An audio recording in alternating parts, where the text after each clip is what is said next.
जी, वाहिगुरु जी का खालसा वाहिगुरु जी की फतेह। सारी संगत का गुरबाणी व्याकरण 15 के लेक्चर में बहुत बहुत स्वागत है। आज के लेक्चर में संगत जी हम आखिरी वजूहात के किन शब्दों को है और उनके पीछे रीजंस क्या होते हैं। एक मिनट रुक जाइए, यहाँ से थोड़ा सिस्टम स्लो हो गया है।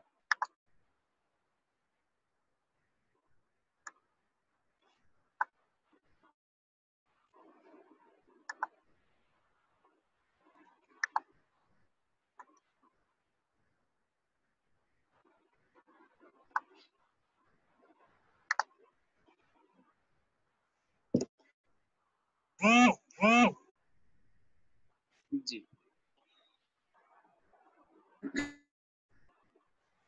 तो पिछले लेक्चर का थोड़ा मैं रिपीट करवा देता हूँ। पिछले लेक्चर में क्या पढ़ा है, हमने अब तक तकरीबन स्याही लगने की 4 वजूहात पढ़ ली हैं। ठीक है, आज 2 और वजूहात हम पढ़ेंगे। साथ ही साथ 4 वजूहात में हमने क्या क्या पढ़ा था कि स्याही का जो मेन मतलब है, मेन रीजन है, वो क्या है कि स्याही संबंधक की निशानी है। ठीक है, संबंधक लफ्जों के साथ हमेशा स्याही लगती है। अगर हम पुल्लिंग शब्दों के साथ स्याही लगी हो वो हमें संबंधक की अर्थ देते हैं। फिर मैं एक स्टेप यहाँ पर जो है ऊपर नीचे कर रहा हूँ। पूरक पूर्ण कालदंतक के बारे में हमने पढ़ा। अगर मेन क्रिया से पहले अगर कोई दूसरा काम हो रहा हो, उससे पहले कोई काम हो जाए, तो उस क्रिया के साथ एक कार दंतक लग जाता है कि जिसको कहा जाता है, वो भी हमें एक संबंधक अर्थ, ठीक है, जो क्रिया के साथ हमेशा लगता है। जैसे हमने देखा था सुन के या सुन सुन के, बहुत सारे हमने जो है एग्जांपल्स ली थी पिछली क्लास। साथ ही साथ फिर हमने चौथी वजह के शब्दों को स्याही लग जाती है ताकि हमें बिल्कुल कंफर्म हो जाए कि ये इस है, कुछ और नहीं है, या फिर या तो कुछ और मीनिंग शो नहीं होंगे। ठीक है, तो चलते हैं, आज का सेशन शुरू करते हैं। आज स्याही की एक और वजह पढ़ेंगे। अब इसका भी रिपीट करा दूं कि और अनिश्चित संख्या चल रहा था। निश्चित संख्या कहा जाता है काउंटेबल नंबर्स को, और अनिश्चित कहा जाता है अनकाउंटेबल नंबर्स को या नंबरिंग्स को। अनिश्चित वो जिसको काउंट ना किया जा सके। कल हमने निश्चित को कंप्लीट कर लिया था, आज हम अनिश्चित के बारे में सीखेंगे। तो अनिश्चित की डेफिनेशन या अनिश्चित क्या कहता है? अनिश्चित कहता है कि अनिश्चित संख्या शब्द बी स्यारी अंत आंदे हन। मीन्स के अगर अनिश्चित संख्या हमारे पास शब्द होंगे, वो भी हमारे पास स्यारी, ये अंत में उनकी स्यारी लगी होगी। हम यहाँ पर एक एग्जांपल देख लेते हैं कि अनिश्चित संख्या किनको कहा जाता है। जैसे कि बहुत सारे सिख लंगर छकण आए। अब देखिए यहाँ पर बहुत में कोई गिनती नहीं बताई गई, एक बहुत सारी अमाउंट बताई गई है, तो ये क्या हो जाएगा, हमारे पास अनिश्चित संख्या या अनकाउंटेबल नंबर हो जाएगा जिसको हम काउंट नहीं कर सकते। ऐसे नंबर्स, ऐसी संख्या जिनको काउंट ना किया जा सके, उनको कहा जाता है अनिश्चित। अब एक और एग्जांपल ले लेते हैं। गुरबाणी में सब, ठीक है, सब एक अनिश्चित संख्या में गिनता है। सब जो है 3 प्रकार में गुरबाणी में इस्तेमाल होता है। सब औंकुड़ के साथ, सब मुक्ता, सब स्यारी। ठीक है, अब सवाल ये उठता है कि सबका मतलब जो शब्द है, पर ये डिफरेंट जब अंकुर लगेगी, मुक्ता लगेगा या फिर स्यारी लगेगी, तो सब हमें क्या अर्थ देगा। मैं यहाँ पर एक और एग्जांपल बताता हूँ आपको। फॉर एग्जांपल मैं कहता हूँ सारा सेब खा ली। ठीक है, मैंने सारा सेब खा लिया। अब सारा क्या है हमारे पास? सब। समझ जाए, सबको अंकुर लग जाए, तो बहुत सारे सिख खंड आए, वो तो एक जैसे एक एग्जांपल के लिए थी। वैसे हाँ, अगर गुरबानी में इस्तेमाल होगा तो बहुत को सारी लगी होगी।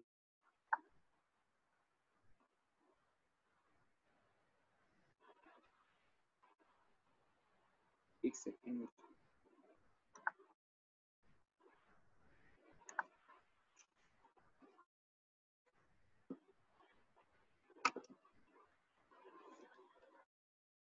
तो सब के साथ अगर अंकुर लग जाए तो सबका मीन ज्यादातर सब जो गुरबानी में हमें अर्थ देता है वो अर्थ देता है सा।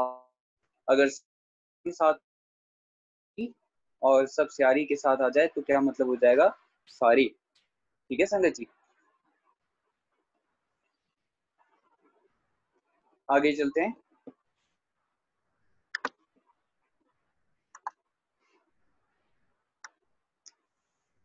अनिश्चित संख्या में हम कुछ विशेषण को भी ऐड कर देंगे, ठीक है। और यहाँ पर हम टेबल देखें, एक टेबल बना हुआ है पुल्लिंग और स्त्रीलिंग। तो हमें पता है कि अगर नाउन हमारे पास पुल्लिंग नाउन स्त्री, तो स्त्रीलिंग नाउन के साथ अंकुर नहीं लगती और नाउन पुल्लिंग के साथ अंकुर लग जाती है। जैसे कि यहाँ पर आपको सारे वर्ड शो हो रहे हैं, एक, सब, फोर, अवर, ए, ओ, हिक। हमें इनकी वजह कि अगर हमारे नाउन पुल्लिंग हो जाए, एक वचन पुल्लिंग हो जाए नाउन, तो इन सबको अंकुर लग जाती है। ये विशेषण और अनिश्चित संख्या दोनों के तौर पर इस्तेमाल हो, ठीक है। और जो अगर नाउन हमारे पास स्त्रीलिंग हो जाए तो ये मुक्तांत आ जाते हैं आखिर में। पर यहाँ पर एक और चीज देख लेते हैं,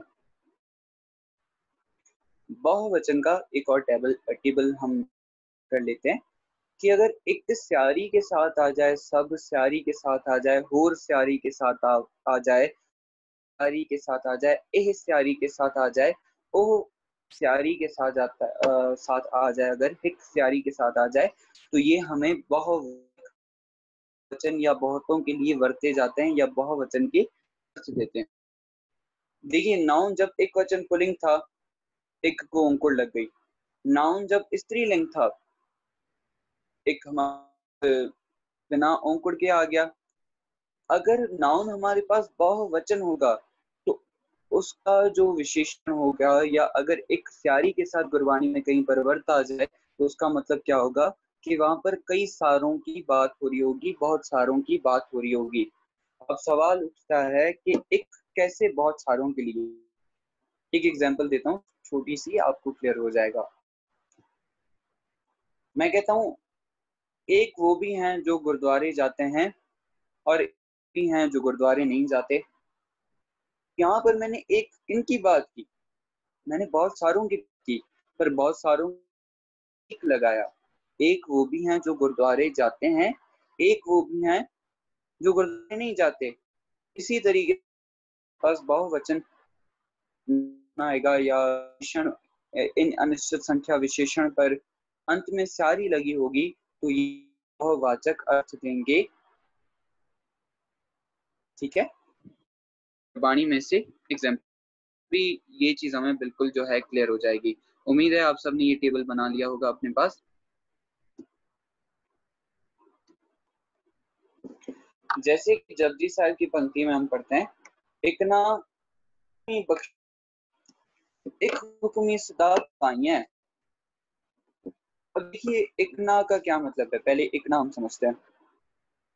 तो किसी एक यहाँ पर नहीं हो रही, एक ना किसी एक की बात नहीं हो रही, ठीक है।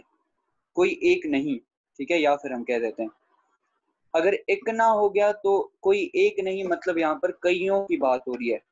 मीन्स के कईयों पर उस परमात्मा हुक्मी की बख्शीश हो जाती है और कई जो हैं उसके बनाए हुए हुक्म में भवाते रहते हैं। भवाते रह मतलब यहाँ पर है कि आवागमन के चक्कर में या जन्म मरण के चक्कर में भवाते रहते हैं या घूमते रहते हैं, ठीक है।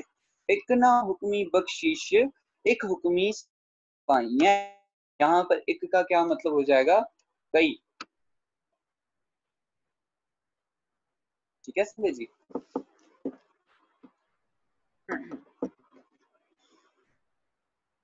हमारे पास आ जाती है, एक नानो सब सोची आई, एक परवाह। अब देखिए यहाँ पर सोची हमारे पास होती है, होता नहीं है। सोची हमारे पास नाउन है, स्त्रीलिंग नाउन है, इस वजह से सबको अंकुर नहीं। इकना का मतलब हमने समझ लिया कि इकना कईयों।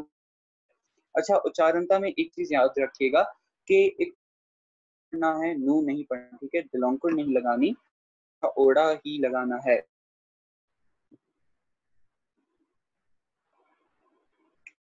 कि आवाज कट हो रही है या ठीक है, मुझे बता दें काइंडली। जी ठीक है।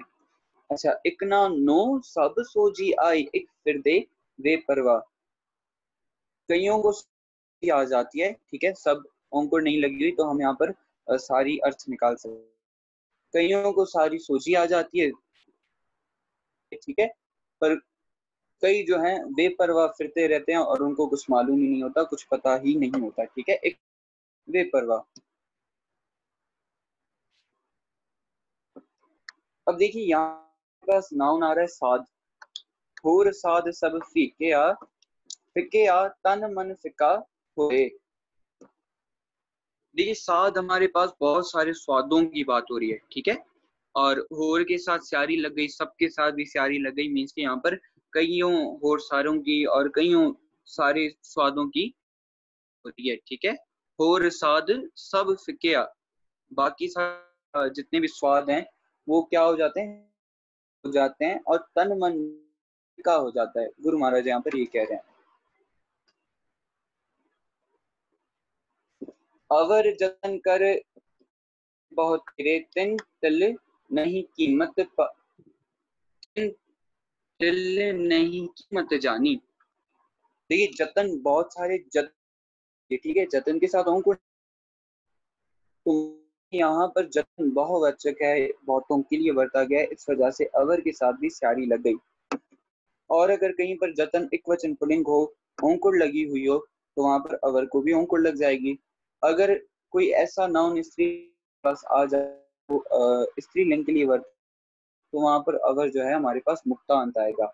अगर जतन करे बहुत तेरे तिन तिल नहीं कीमत की, कि बाकी जितने भी हैं कितने ही सारे जतन कर रहे हैं वो, ठीक है, पर एक तिल के बराबर भी, जना ने तिल बराबर भी कीमत नहीं।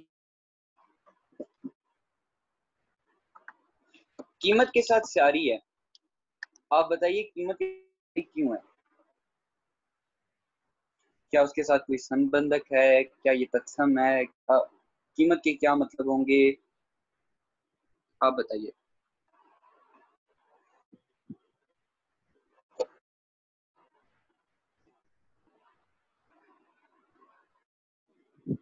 जी हाँ बिल्कुल राजवंजारणी जी, कीमत बिल्कुल स्त्रीलिंग है। तत्सम भी कहा, ठीक है, कीमती हो सकता है, कीमती वर्ड से जो है ड्राइव हो, पर यहाँ पर हमें दोनों ही अर्थ मिल रहे हैं, तत्सम भी कहा जा सकता है और स्त्रीलिंग भी, ठीक है। कीमत यहाँ पर स्त्रीलिंग है, इस वजह से इसके साथ स्यारी लगी हुई है और इसके संबंधक नहीं लगेगा।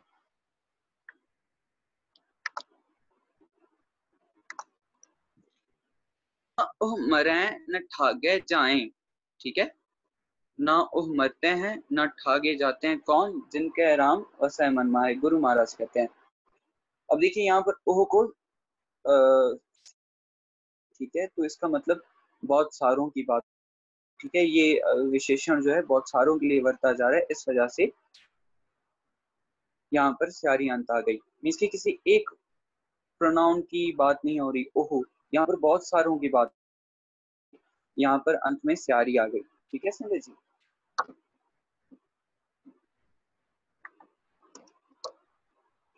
आगे चलते हैं। अच्छा अभी आप बताइए, आपके सामने तीन यहाँ पर लफ्ज, एह लेखा, एह लेखे और एह लेख। एक सेकंड,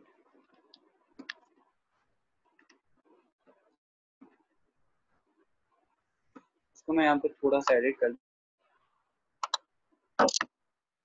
ये अंकुर है। वैसे आपको पता चल गया हाँ कौन सा सही है। खैर,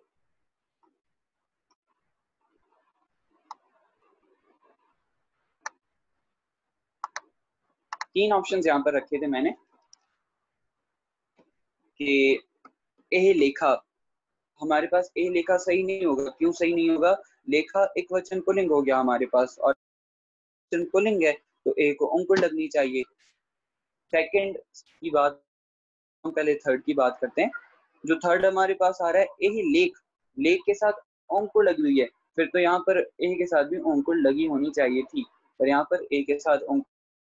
बाकी जो हमारे पास सेकंड वाला आ जाता है, वहां पर लेखे बहुत सारी बात हो रही है, इस वजह से ए यहाँ पर स्यारी के साथ आ गया। वैसे ये आपसे पूछना था, पर क्योंकि मुझसे एक मिस्टेक हो गई थी, अंकुर नहीं डाली थी, और स्लाइड पीछे करनी पड़ी तो आपको पता चल गया कि कौन।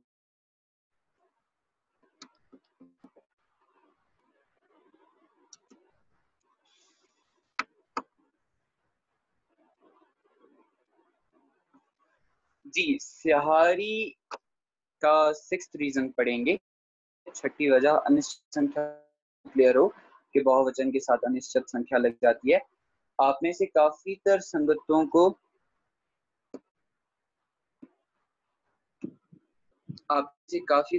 को जो है ना कंफ्यूजन थी कि तो दिन अगर हमारे पास जो है मुक्तांत आ जाता है तो उसका क्या मीनिंग है। अच्छा, एक सवाल आया हुआ है, भैया ऐसा हो सकता है कि नंबर्स के साथ स्यारी लगी हुई हो तो वो बहुवचन का मीनिंग दें। नंबर्स के साथ नंबरिकल जो हमारे पास वर्ड्स होते हैं अनिश्चित संख्या में, ठीक है, अनिश्चित संख्या में सिर्फ वो हमें बहुवचन मीनिंग देंगे, ठीक है, और निश्चित संख्या में अंत में कुछ लफ्जों को स्यारी लगी होती है। भैया सियारी और अंकुर दोनों ई ना पी लगे होते हैं, एक में ए है तो वो क्या करेगा। ज्योति भाई जी, आपका सवाल समझ नहीं आया, at the end of lecture में आपसे आपको अनम्यूट कर दूंगा, फिर मुझे बता दीजिएगा, ठीक है। अच्छा, यहाँ पर देख लेते हैं, एक वचन बहुवचन दोनों हमारे पास आ रहे हैं, ठीक है। एक बार ने आपको थोड़ा सा कंफ्यूज करेगा, ठीक है। नन्हे स्यारी अगर अंत में आ जाता है तो ये हमें एक वचन रूप में मिलता है, ठीक है, बहुवचन में नहीं मिलता। और तो और यहाँ पर पहले हम एक वचन के 4 वर्ड जो आपके पास लिखे हुए हैं, इन जिन तिन उन। तिन जो है हमारे पास एज अ 3 के तौर पे भी इस्तेमाल होता है और तिन एज अ संबंधक के तौर पे भी इस्तेमाल होता है और तिन जो है एज अ प्रोनाउन जिसके लिए भी इस्तेमाल होता है, ठीक है। अब ये जितने आगे एक हमारे पास प्रोनाउन हो गए और ये एक वचन के लिए हैं, ठीक है। इनका मतलब हो जाएगा इस, मतलब हो जाएगा जिस, दिन का मतलब हो जाएगा तिस और उन का मतलब हो जाएगा उस, ठीक है। नन स्यारी आपको थोड़ा सा कंफ्यूज करेगा, इसलिए आप लिख लीजिए कि नन्हे स्यारी हमारे जहां पर भी आ जाए क्षण के प्रोनाउंस या बहुवचन के तौर पर अगर नन्हे स्यारी अंत में आ जाता है तो वो, अगर नन्हे स्यारी तो वो हमारे पास एक वचन होगा, अगर नन्हे मुक्ता होगा तो वो बहुवचन हो जाएगा। जैसे कि इन जो नन्हे मुक्ता है इसका मतलब हो जाएगा एना, ठीक है, इन्हा या एना, ठीक है। जिन का मतलब हो जाएगा जिना, जिन का मतलब हो जाएगा तिना और उनका मतलब हो जाएगा उना। ये बहुवचन के लिए करते जाएंगे, ठीक है संजय जी। यहाँ पर बस आपने ये थोड़ा सा ध्यान रखना है और ये नोट कर लेना है। जी, मैं आपके सवाल भी पढ़ लेता हूँ। ज्योति भाई, आपका सवाल मुझे समझ नहीं आया, नहीं आया। पिछला जो आपका सवाल था, स्यारी और अंकुर दोनों ही।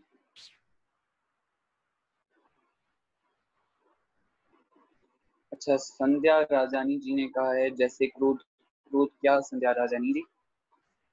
नितिश संख्या थोड़ा रिपीट करें। निश्चित संख्या, जी हाँ, निश्चित संख्या में हमारे पास कुछ वर्ड्स आ जाते हैं जैसे कि 2, 3, 4, 5 और जो है हमारे पास आ जाते हैं 60, 70, ठीक है। ये जितने भी हमारे पास नंबर्स आते हैं कुछ निश्चित संख्या, ठीक है, कुछ नंबर्स हमारे पास स्यारी, और अगर उनको स्यारी ना लगी हो तो वो हमें नाउन्स के अर्थ देते हैं, ठीक है, या वो नाउन बन जाते हैं। जैसे कि हमने 4 की एग्जांपल देखी थी, सुंदर था। कोट हमने देखा था, कोट अगर मुक्ता आ जाए तो कोट के लिए जाता है, कि अगर स्यारी लगी हो तो वो करोड़ों के लिए बरता जाता है। क्रोध में स्यारी होती है? क्रोध, क्रोध देखिए, क्रोध होता है, होती नहीं है। क्रोध हमारे पास पुल्लिंग शब्द है, अगर क्रोध के साथ कहीं पर स्यारी नहीं हो तो क्रोध हमें संबंध की अर्थ देगा। जी हाँ, नन्हे स्यारी ले एक वचन नाउन के साथ भी बिल्कुल आ सकते हैं। जिस नन्हे स्यारी के साथ होगा ऐसा, जी हाँ बिल्कुल, नन्हे स्यारी के साथ ऐसा होगा जी, वो बाद में पूछूंगी, ठीक है। जैसे करोड़ में स्यारी होती है ना भैया जी, जी हाँ, करोड़ में स्यारी होती है बिल्कुल। क्रोध की आप बात कर रही थी ऊपर, या करोड़ की बात की थी संध्या राजानी जी? भले वो पुल्लिंग हो या स्त्रीलिंग, जी हाँ, भले वो पुल्लिंग हो या स्त्रीलिंग हो। चलते हैं, यहाँ तक हमारा जो है स्यारी बिल्कुल क्लियर हो जाता है। अब थोड़ा रिपीटिंग के लिए मैंने आपके लिए थोड़ी सी आसानी की है, एक छोटा सा टेबल बनाया है। अब अपने पास भी आप जो नोट्स बना रहे हैं उसमें इस टेबल को हम साथ साथ फिल करते हैं। मैंने पहले फिल नहीं किया, चाह रहा था कि आपके साथ फिल किया जाए ताकि आप पार्टिसिपेट भी कर सकें साथ साथ। एक मिनट दे दीजिए मुझे।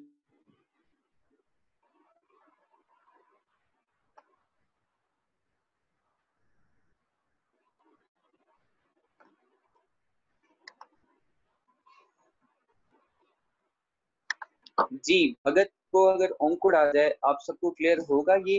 अगर आप क्लियर नहीं है ना, तो थोड़ा सा आप अगर मोबाइल स्क्रीन यूज कर रहे हैं तो उसमें जूम हो जाएगा, ठीक है? थोड़ा सा मैंने छोटा लिखा हुआ है क्योंकि टेबल काफी बड़ा था।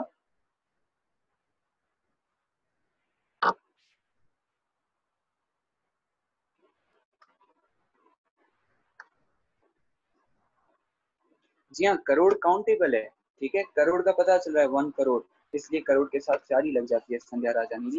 अच्छा, हम इस टेबल कवर करते हैं। भगत हमारे पास जो है एक वचन पुल्लिंग हो और नाउन अंकुर लग जाती है। अगर भगत स्त्रीलिंग के लिए वर्ता जाए तो वो कैसे वर्ता जाएगा? भगत के साथ जो है मुक्ता आ जाएगा, ठीक है? उसको स्यारी नहीं लगेगी, या जो है सॉरी, भगत अगर स्त्रीलिंग के साथ आ जाता है तो उसको स्यारी लग जाती है। जी हाँ, भगती, ठीक है?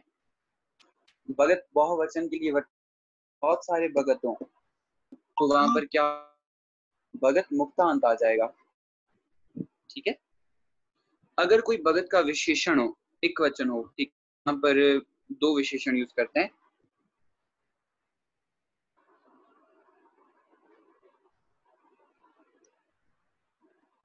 वाहिगुरु राखा जी, आपसे बेनती करूंगा आप अपना कैमरा ऑफ कर दें काइंडली।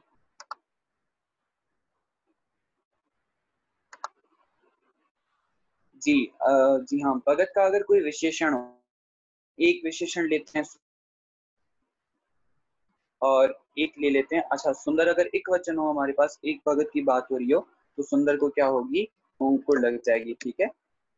और एक हम अनिश्चित संख्या में से ले लेते हैं, एक भगत की अगर बात हो रही हो तो हमारे पास अंकुर के साथ आ जाएगा, ठीक है? अच्छा, भगत का अगर विशेषण हो बहुवचन, तो सुंदर को ही हम लेते हैं। सुंदर किस तरीके से आएंगे आप? सुंदर के साथ क्या स्यारी लगेगी, या सुंदर के साथ अंकुर लगेगा, या एक के साथ अंकुर लगेगा? अच्छा, सुंदर के साथ आखिरी मुक्ता आ जाएगा, ठीक है? सुंदर के साथ आखिरी मुक्ता, ठीक है? अच्छा, एक कैसे लिखा जाएगा? एक के साथ मैं मुक्ता लगाऊं, अंकुर लगाऊं, या फिर स्यारी लगाऊं? बहुवचन, बहुत सारे भगत,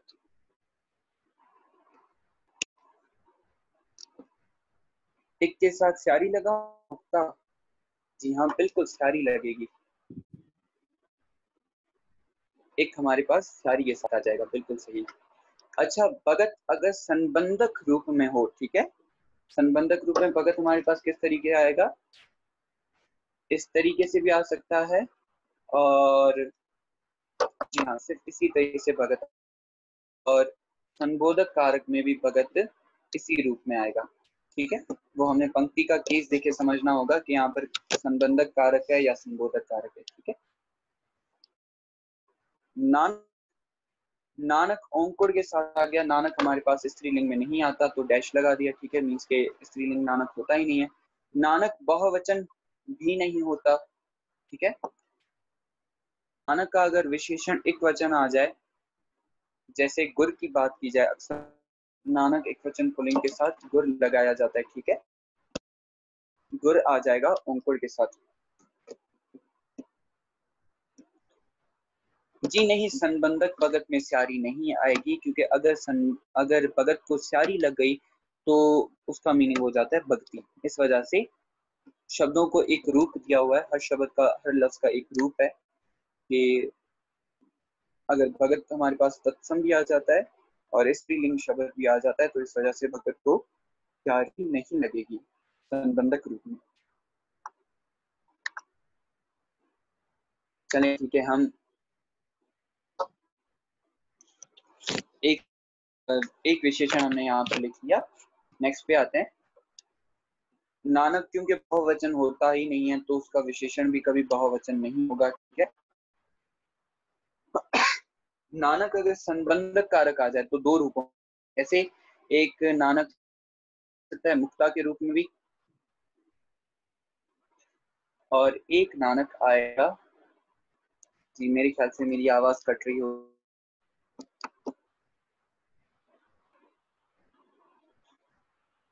रिपीट कर देता हूं मैं थोड़ा।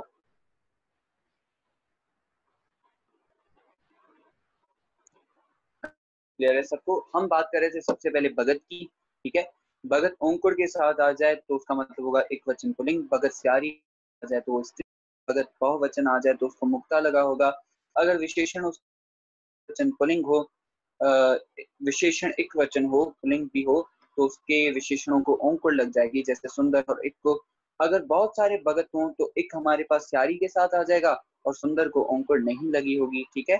संबंधक मुक्ता आएगा, रूप में भी भगत मुक्ता ही आएगा, अंत में औंकुर नहीं लगी होगी और स्यारी भी नहीं लग सकती, क्योंकि अगर स्यारी लग जाए तो वो हमारे पास स्त्रीलिंग हो जाएगा। अच्छा, नानक संबंधक रूप में मुक्तांत भी आता है और इस रूप में भी आ सकता है नानक।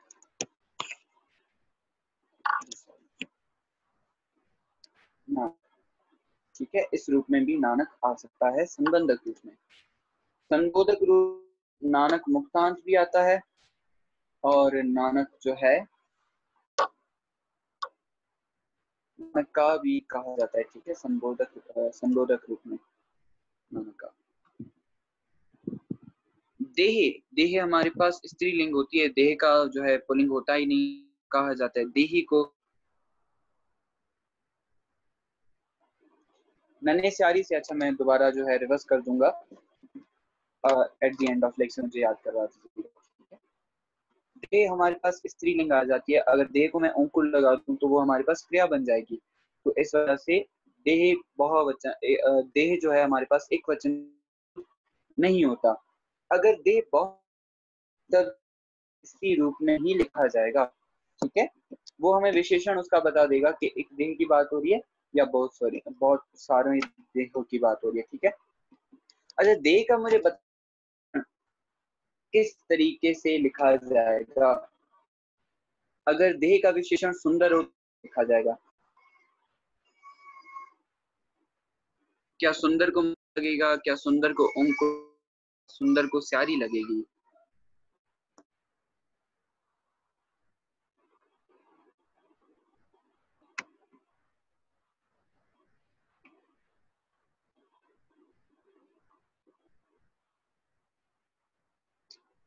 संध्या राजानी जी, आपने बिल्कुल सही बताया कि अगर देह, क्योंकि हमारे पास स्त्रीलिंग शब्द है, तो देह के अंत में स्यारी आ जाएगी, बिल्कुल सही। हाँ, अगर यो एक हमारे पास मुक्ता रूप में आएगा, ठीक है। सुंदर की बात हो रही हो, ठीक है, विशेषण एक हमारे पास नॉर्मल विशेषण है, एक जो है हमारे पास अनिश्चित विशेषण है। तो नॉर्मल विशेषण जो होगा वो सुंदरी के तौर पर वर्ता जाएगा, एज उसको स्यारी लग जाएगी, ठीक है, और एक हमारे पास मुक्ता आ जाएगा, ठीक है। अगर देह बहुत सारे हों तो बहुत सारी देहों की बात हो रही हो, बहुत सारी देहों की बात हो रही हो, तब हो सकता है सुंदर मुक्ता अंत आ जाए, ठीक है। या फिर हमारे पास लिखा ही ना हो या फिर कुछ और लगा हो, ठीक है, हो सकता है, पॉसिबल है। और अगर आ जाए तो एक कैसे आ जाएगा? स्यारी, ठीक है। या हम यहाँ पर कोई और एग्जांपल ले लेते हैं, जैसे फोर एग्जांपल ले लेते हैं, ठीक है। फोर भी, फोर स्यारी के अंत में आ जाएगा, ठीक। अच्छा, देह संबंधक कारक में, देह संबंधक कारक में भी इसी रूप में ही आएगा, ठीक है, क्योंकि देह के साथ अगर स्यारी लग गई तो देह क्रिया बन जाएगी। अगर देह के साथ ओंकुड़ लग जाए तब भी वो क्रिया बन जाएगी, ठीक है। तो देह इसी रूप में सारे संबंधक, बहुवचन और स्त्रीलिंग में इस्तेमाल होगा। और संबोधक कारक देह होता ही नहीं है, ठीक है। संबोध नहीं किया जा सकता देही को, ठीक है। तो यहाँ पर डैश लगा देते हैं। दास, दास ओंकुड़ के साथ आ गया तो एक लिंग। अच्छा, दास अगर स्त्रीलिंग के साथ आ जाए तो कैसे वर्ता जाएगा? देह क्रिया होगा देहो, ठीक है। मुझे कुछ दो, तो ओंकुड़ लग जाए। अगर देह के साथ स्यारी लग जाए तब भी वो क्रिया कुछ मांगने के लिए होगा, ठीक है। तो वो क्रिया बन जाएगा, उसमें कोई काम हो रहा होगा। सुंदर में स्यारी इसलिए लगी क्योंकि देह हमारे पास स्त्रीलिंग शब्द होता है हमेशा। बिल्कुल ज्योति भाई जी, दास स्त्रीलिंग में स्यारी लगेगी। दास बहुवचन आ जाए तो मुक्ता। अगर दास का विशेषण, हम यहाँ पर कोई और विशेषण लेते हैं,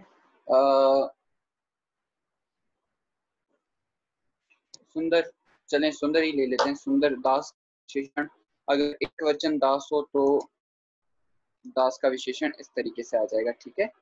सुंदर अंकुर के साथ। और अगर एक दास हो तो अंकुर, एक को अंकुर लग जाएगी, ठीक है। अगर दास बहुवचन हो, बहुत सारे दासों की बात हो रही है, तो सुंदर हमारे पास इस तरीके से आ जाएगा और एक को स्यारी लग जाएगी, ठीक है। कई सारे दासों की अगर बात हो रही हो। संबंधक रूप में दास हमारा मोस्टली जो है इस तरीके से ही इस्तेमाल होता है, ठीक है। स्यारी वाला नहीं लिखूंगा क्योंकि मोस्टली इसी तरीके से इस्तेमाल होता है दास। और संबोधक रूप में दास को संबोध किया जाए तब भी दास इसी रूप में हमारे पास आ जाता है, ठीक है। धन अंकुर के साथ आ गया तो उसका मतलब हो जाता है धन, पैसों की बात हो रही है। और तो धन का मतलब हो जाएगा स्त्रीलिंग की बात हो रही है, मीन्स की किसी स्त्री की बात हो रही है। धन अगर मुक्ता के साथ आ जाए तो स्त्री को धन कहा जाता है। भैया आपने ये विशेषण जस्ट एग्जाम्पल के लिए लिखे हैं ना, और भी विशेषण हो सकते हैं। इनके साथ बहुत सारे विशेषण हो सकते हैं, यहाँ पर सिर्फ एग्जाम्पल बताई जा रही है, ठीक है। एक कवरेज करवाई जा रही है। आप अपने पास ये टेबल बना लें और उसमें जितने भी आपको गुरबाणी के वर्ड्स मिल जाते हैं उनकी खोज करिए इस तरीके से, ठीक है। धन बहुत ना आ जाए,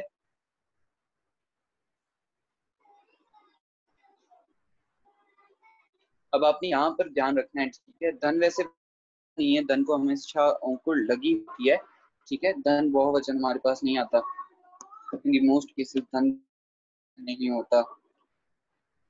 धन का विशेषण होगा, हम कह सकते हैं धन अच्छा है, ठीक है। धन के मैं विशेषण नहीं लिखता, ये भी इसको ब्लैंक छोड़ देते हैं। अच्छा, धन अगर संबंधक कारक में आ जाए फिर धन इस तरीके से आता है, ठीक है। यहाँ पर और धन को स्यारी भी लग सकती है।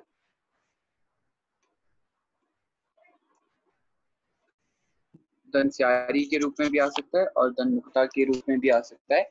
संबंधक लगा हो मुक्त प्रकट रूप में तो समझ जाए यहाँ पर पैसे वाले धन की ही बात हो रही है, ठीक है। तो यहाँ थोड़ा होशियार रहना है।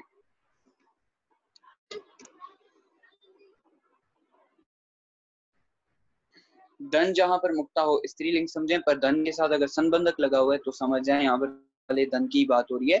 संबंधक लगने की वजह से यहाँ पर हटी गई है, ठीक है। अच्छा, सेवक के साथ सेवक, पुल्लिंग सेवक की बात हो रही है। सेवक अगर हमारे पास स्यारी के साथ आ जाए तो किसी स्त्री सेवक की बात हो रही होगी, ठीक है। सेवक बहुवचन भुगतान है।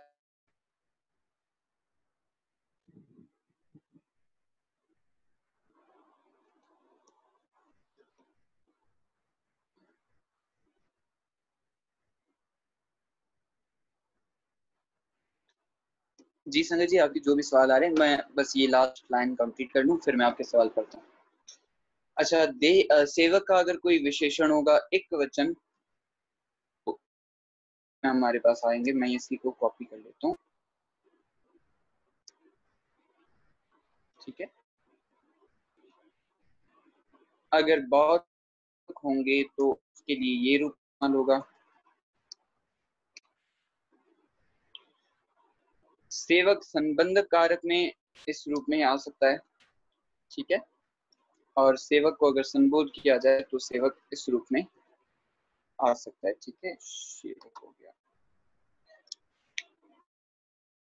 अभी मैं आपके सवाल पढ़ लेता हूँ कि आपके क्या सवाल हैं।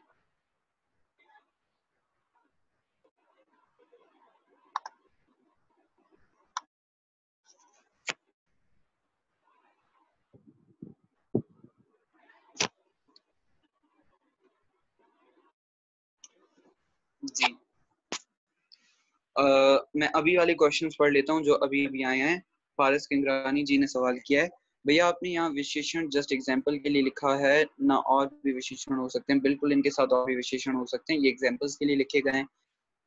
मतलब तन जहां भी मुक्ता हो तो हम उसको स्त्रीलिंग समझे। जी हाँ, तन एज अ नाउन के तौर पर जहां पर इस्तेमाल हो और मुक्ता अंत हो, तो तन स्त्रीलिंग के लिए होगा। पर बंधक लगा हुआ हो तो आप समझ जाएं कि यहाँ पर संबंधक की वजह से पर उनको नहीं लगी, बात वहां पर पैसों की ही हो रही होगी, ठीक है। तो का केस हमें बता देता है कि हमें यहाँ पर किसी स्त्री की बात हो रही है, किसी या फिर पैसों की बात हो रही है या वेल्थ की बात हो रही है। और साथ ही साथ एक और बात याद रखिएगा, धन के साथ इन मोस्ट केसेस जब धन हमारे पास भुगतान आता है तो उस पंक्ति में फिर का भी अक्सरों का जिक्र होता है, ठीक है।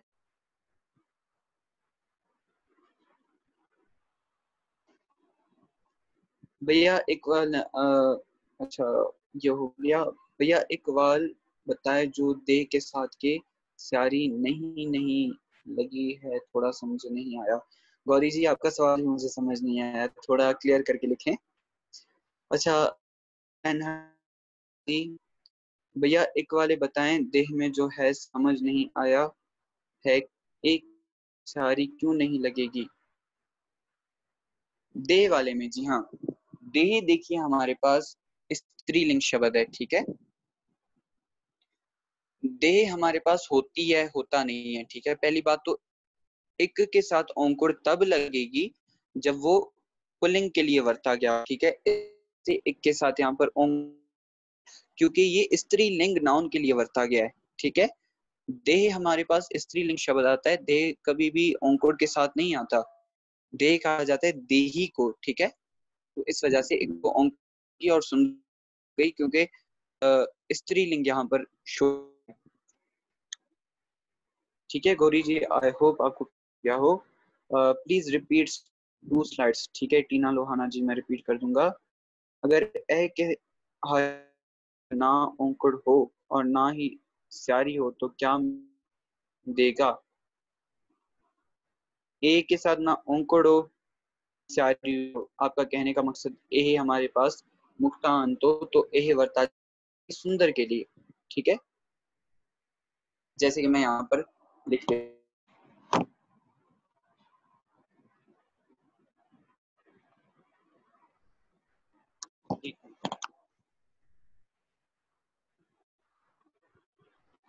हमारे पास एक लफ्ज आ रहा था,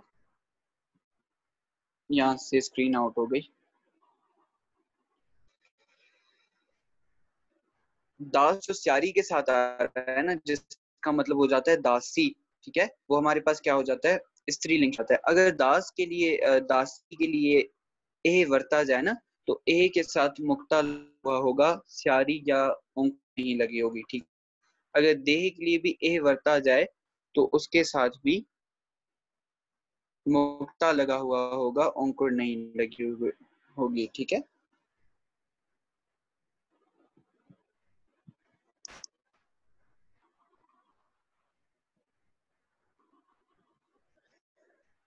जी, बाकी कौन सा सवाल था? मतलब हाय पे कोई भी मुहारनी ना हो, मुक्ता जैसे हो, ठीक है, मैं समझ गया, आपको क्लियर हो गया होगा ज्योति भाई जी। भैया देह वाला फिर से रिपीट कर दें। ठीक है, देह वाला मैं रिपीट कर देता हूँ। ये देह हमारे पास एक वचन पुल्लिंग में नहीं आता, देह हमारे पास हमेशा स्त्रीलिंग इस वजह से सिर्फ है। देह अगर बहुवचन भी आ जाए तो देह इसी रूप में होगा। क्या अगर देह का विशेषण होगा कोई सुंदर, तो सुंदर के साथ स्यारी लगी होगी। क्यों? क्योंकि नाउन हमारे पास स्त्रीलिंग है, इस वजह से सुंदर के साथ स्यारी लगी होगी। और उसका जो एक अनिश्चित विशेषण होगा, ठीक है, या एक की अगर बात हो रही होगी तो एक मुक्ता के अंत आएगा, क्योंकि एक जब भी मुक्ता के साथ तो उसका ये मतलब हो जाए, मतलब होता है ये जो एक है स्त्रीलिंग शब्द के लिए वर्ता लिंग नाउन करता गया है। इसके बाद अगर देह के लिए बहुवचन तो सुंदर को स्यारी नहीं लगेगी, मुक्ता अंत होगा। ठीक है, और हमने एक और एग्जांपल ले ली, अगर बहुत सारी देहों की बात हो रही हो तो हमने होर लिख दिया यहाँ पर। होर अगर हमारे पास आ जाए या मुक्ता नहीं लगा होगा, अगर वो बहुवचन में हो तो उसको स्यारी लगी होगी। ठीक है, संबंधक में भी देह इसी रूप में ही आएगा, और देह को संबोध किया नहीं जा सकता, तो इस वजह से वहां पर कुछ भी नहीं लिखा। भैया जब भी नाउन स्त्रीलिंग में आएगा उसके विशेषण को स्यारी लगेगी इन दी मोस्ट केसेस। ठीक है, बात करूंगा मोस्ट केसेस की। जब हमारे पास नाउन स्त्रीलिंग आ जाता है तो उसके विशेषण को स्यारी लगी हुई होती है, बिल्कुल।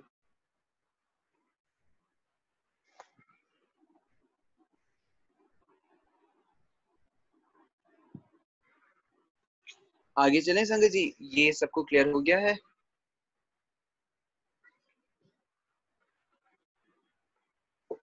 जी आगे मेरे ख्याल से कुछ भी नहीं है। जी हाँ, यहाँ तक था। जी यहाँ तक हमारा स्यारी भी जो है क्लियर हो गया है, और पिछला हमने सारा रिपीट भी कर लिया। मैं आपको कुछ संगतों ने कहा था कि मैं पहली दो स्लाइड्स रिपीट करवा दूं। पहली दो स्लाइड्स तो सिर्फ उन पर डेफिनेशन लिखी हुई थी। फर्स्ट स्लाइड ये थी हमारी,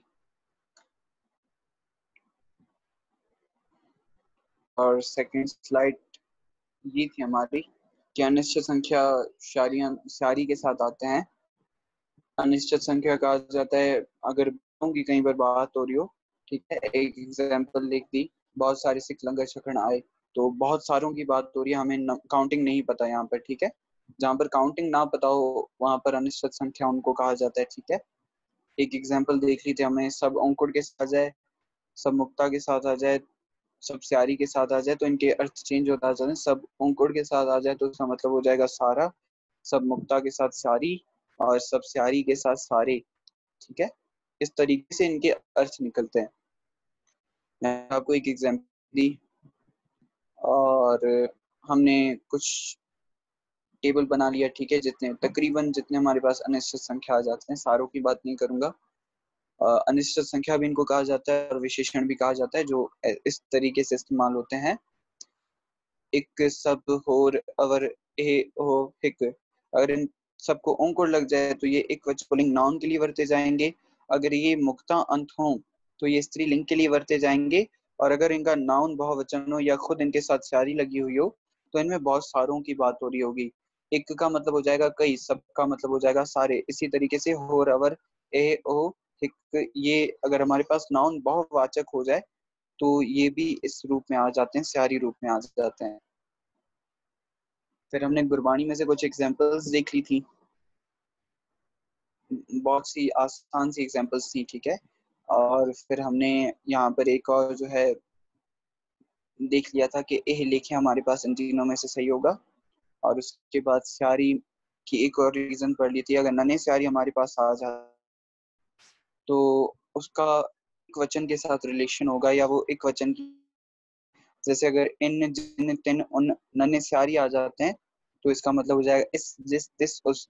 तिन आपको हमेशा याद रखना है कि तिन तीनों रूपों में वर्ता जाता है। कहने का मकसद तिन संबंधकी भी होगा, वैसे तिन मेरे ख्याल से संबंधक में इस्तेमाल नहीं होता। ठीक है, मुझे याद नहीं आ रहा क्लियरली। ठीक है, आप ये याद रख लीजिए, तिन एज अ प्रोनाउन एक वचन इस्तेमाल होगा, और तिन के साथ अगर स्यारी भी आ जाती है, और तिन अक्सर औकात 3 के लिए भी इस्तेमाल किया जाता है, मीन्स के संख्या के लिए, निश्चित संख्या के लिए भी इस्तेमाल है। जैसे कि हम गुरबाणी की पंक्ति पढ़ते हैं ना, माई जुगत व्याई तिन चले परवान, वहां पर 3 चेलों की बात हो रही है, ठीक है, एक संसारी, एक भंडारी, एक लायदी। तो वहां पर तिन लिखा हुआ है की बात हो रही है। नन्हे स्यारी आपको कंफ्यूज करती है, अर्ज करते वक्त थोड़ा ध्यान रखिएगा। और यहाँ पर हमने साथ ही साथ सारी संगत ने जो है साथ ही कंप्लीट करवाया था।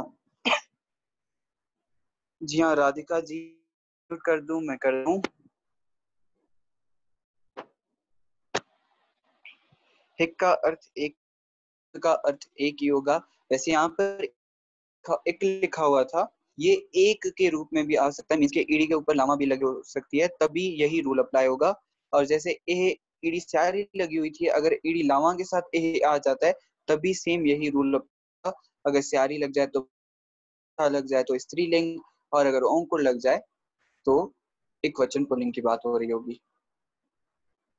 जी राधे, हैंड रेस कर दीजिए, आपने किया हुआ है, ठीक है। वाहिगुरु जी का खालसा, वाहिगुरु जी की फतेह।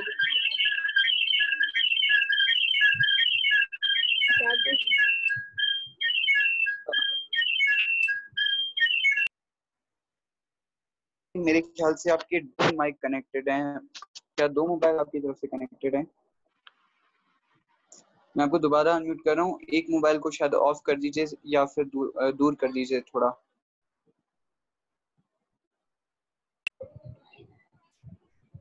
जी राधिका जी। वाहिगुरु जी का खालसा, वाहिगुरु जी की फतेह। वाहिगुरु जी की फतेह। भैया मुझे ये पूछना था कि जो विशेषण यहाँ पे लगा है, नाउन इक्विवेलेंट पुल्लिंग है, भगत को अगर औंकड़ है तो उसके विशेषण सुंदर को भी औंकड़ लगेगी। ठीक है, बिल्कुल। तो हमने स्त्रीलिंग के हिसाब से क्यों नहीं विशेषण मतलब लिखे? हमने सिर्फ सारे जिसके भी विशेषण है वो पुल्लिंग के हिसाब से लिखे, स्त्रीलिंग के हिसाब से नहीं। असल में टेबल में कॉलम एडेड नहीं था, कॉलम ऐड हो जाता तो उसके हिसाब से भी लिख लेते। वैसे आप याद रख लें कि अगर भगत की बात हो रही हो तो वहां पर भी भगत को स्यारी लग जाएगी, या वो मुक्तांत भी आ सकता है, दोनों रूपों में आ सकता है।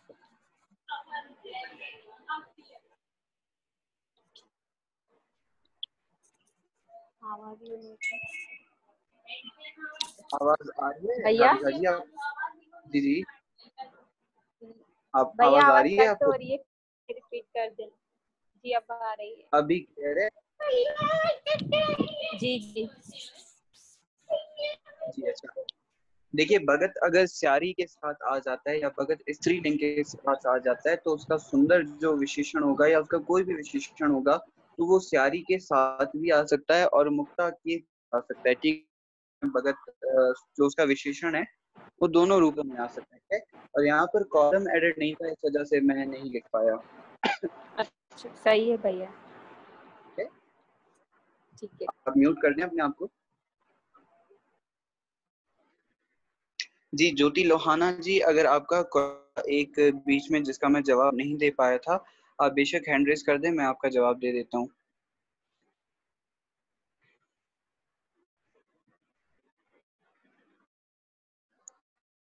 जी पारस किंगरानी जी, मेरे रिप्लाई कर दिया था कि हिक भी कई के लिए वर्ता जाएगा अगर वो स्यारी के साथ आ रहा है, और हिक का मतलब भी एक ही होगा।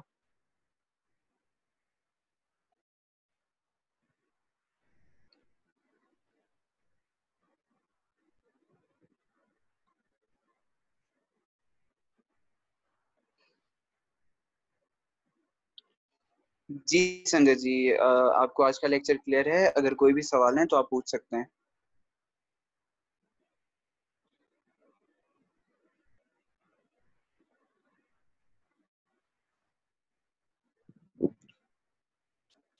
कोई डिफरेंस नहीं होगा हिक और एक में? नहीं, डिफरेंस नहीं होगा। एक भी एक के लिए वर्ता जाएगा और एक भी एक के लिए ही वर्ता जाएगा। एक हमारे पास 3 रूपों में समझे आ जाता है, हिक के रूप में, एक के रूप में, इड़ीलावा के रूप में, और इशारी के रूप में, एक के रूप में, ठीक है, इन रूपों में आता है।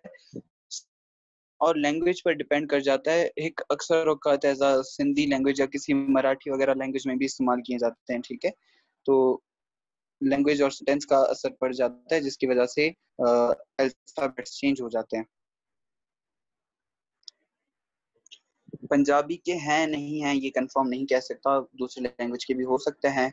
हिक अक्सर और सिंधी में भी इस्तेमाल किया जाता है, तो पॉसिबिलिटीज हैं कि दूसरी लैंग्वेजेस के भी हों। भैया निश्चित और अनिश्चित संख्या समझा दें, मैंने क्लास थोड़ा लेट ज्वाइन की थी। नम्रता जी, निश्चित संख्या कहा जाता है उस संख्या को जो काउंटेबल हो, ठीक है, जिसको काउंट किया जा सके। 1 2 3 4 5 लाख, करोड़, ये सारे हमारे पास निश्चित संख्या हो गए, क्योंकि हमें इसमें नंबर का पता चल रहा है।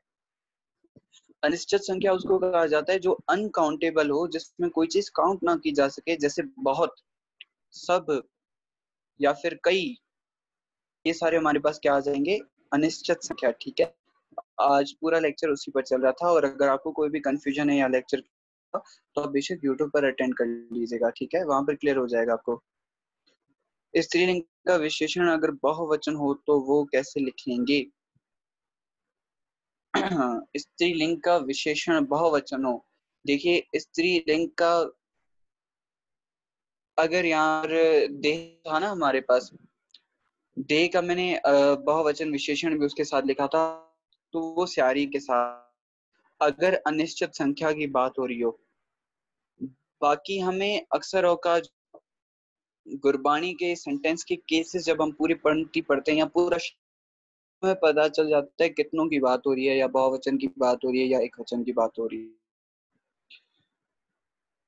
भाई जहां भी तिन आए तो हमें वहां पंक्ति रीड करके समझना पड़ेगा कौन सा है, नंबर वाला है या दूसरा। जी हाँ, बिल्कुल पंक्ति रीड करके आपको समझना पड़ेगा कि नंबर वाला है। समझ जाए, अगर तिन की बात हो रही हो, अक्सर औकात तिन के बाद कुछ तीन चीजें भी बताई जाती हैं, जैसे मुंदावनी महला पंजवा हम पढ़ते हैं, रहरास में थाल विच तिन वस्तु पइयो सत संतोख विचारो, तीन चीजें आ गई ना, सत संतोख विचारो, ठीक है। तो वहां पर भी तिन थ्री की बात हो रही है। आप अर्थ करके देख लिया करें, अगर तिन स्यारी के लगा हुआ है तो उसका मतलब आप अर्थ वहां पर करें कि यहाँ पर क्या तिस की तो बात नहीं हो रही। अगर तिस की बात नहीं हो रही तो वहां पर तिन जो है नंबर होगा, हमारे पास थ्री होगा। एक बिल्कुल आ सकता है, पर मैंने एक एग्जांपल थोड़ा चेंज करने के लिए और लिख दिया। जी हाँ नम्रता जी, आज शायरी का लास्ट लेक्चर था, कल शुद्ध उच्चारण शुरू करेंगे। शुद्ध उच्चारण में आपको ऐसी बहुत व्याख्या पता चलेगी, हर चीज की आपको व्याख्या दी जाएगी कि अगर हम ये उच्चारण करना है, उस उच्चारण के पीछे रीजन क्या है, क्यों, व्याख्या क्या है उसकी, क्या उसका कॉन्सेप्ट क्या है। साथ ही साथ हम एक शब्दों का लॉकिंग सिस्टम पढ़ेंगे शुद्ध उच्चारण में। लॉकिंग सिस्टम कहने का मकसद कि गुरु महाराज ने किस किस शब्दों को राग दिए हैं, उनके पीछे वजूहात क्या है, कौन से किसी शब्द कौन सा राग दिया, शब्द को बिलावल, किसी शब्द को भैरव, किसी शब्द को आसा राग। तो ये जितने भी राग हैं इनके कहानी क्या है या फिर इनके पीछे कॉन्सेप्ट क्या है, वो हम शुद्ध उच्चारण में सारा सीखेंगे।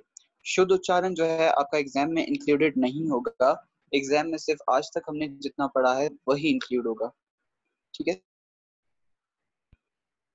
नहीं, कल हमारा शुद्ध उच्चारण होगा फ्राइडे को, हो सकता है सैटरडे को भी इस बार मैं क्लास रखूं, पॉसिबल है, ठीक है, पर अभी कंफर्म नहीं दे रहा आपको।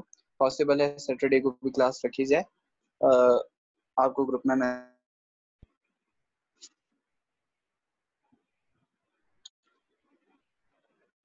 नहीं, छुट्टी नहीं हो सकती असल में। रीजन ये है, मैं तो कह रहा था कि संडे तक कंटिन्यूस लेक्चर चलाऊं, वजह ये क्योंकि जो जूम पैकेज में मैं यूज कर रहा हूँ वो 5 तारीख को एक्सपायर हो जाएगा, फिर मुझे अगेन पे करना पड़ेगा उसके मंथ के लिए। तो मैं तो सोच रहा था एक सेशन जो है एक्स्ट्रा पर क्रिएट कर दूं किसी तरीके से, और यूट्यूब पर पोस्ट कर दूं, आप सब वहां से देख लें। पर फिर ये हो जाएगा कि कोई संगत देखेगी कोई नहीं देखेगा, तो आप सारे, आपसे समझ ले सारे लेक्चर्स तो आपने अटेंड किए पर आप एक लेक्चर जो है मिस कर देंगे। तो कोशिश करूंगा अगर कुछ हो सका देख लेंगे।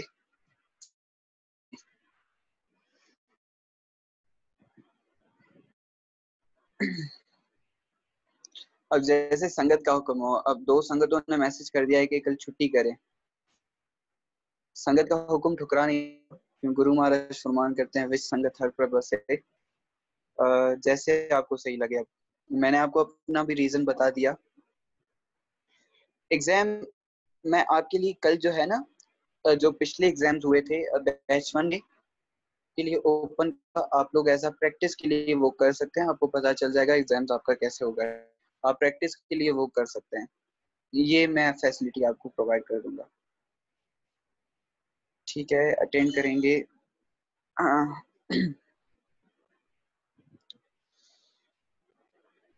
जी चलें। इतनी सेवा परवान, भूल चूक की वार वार माफी। वाहिगुरु जी का खालसा, वाहिगुरु जी की फतेह।